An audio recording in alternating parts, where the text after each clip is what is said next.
గీ చింతగింజలే కదా ఏం పనికొస్తాయని ఎవ్వరూ పట్టించుకోరు గాని మోకాల నొప్పుల సమస్యలున్న వాళ్ళు, కాల్షియం తక్కువ ఉండి ఎముకలు బలంగా లేని వాళ్ళకి మంచి మెడిసిన్ల పని చేస్తది.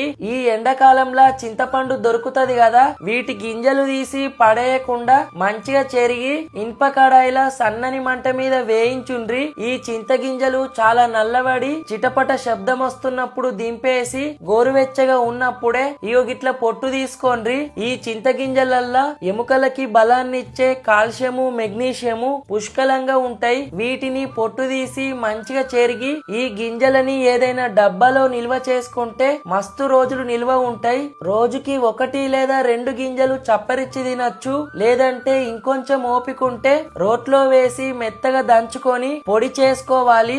ఈ చింతగింజలు అంత తొందరగా పొడి కావు, కొంచెం ఓపికతో చేసుకోవాలి. రోజుకి 1 పావు చెంచా పొడిని తీసుకొని 1 గ్లాసెడు పాలల్లో లేదా గోరువెచ్చని నీళ్ళల్లో కలిపి తాగొచ్చు. రుచి కోసం బెల్లం లేదా తేనె కూడా కలుపుకోవచ్చు. మన పెద్దవాళ్ళు పాతకాలంలో అయితే ఇవి వేయించి పొట్టు తీసి దాసబెట్టుకొని టైం పాస్ కోసం అప్పుడప్పుడు తినేటోళ్ళు. మీరు కూడా ట్రై అయ్యుర్రి. చింతగింజలు తింటారని ఎంత మందికి తెలుసో కామెంట్ చెయ్యుండ్రి. అలాగే ఈ వీడియోని మీ దోస్తులకు షేర్ అయ్యుండ్రి. Thank you for watching.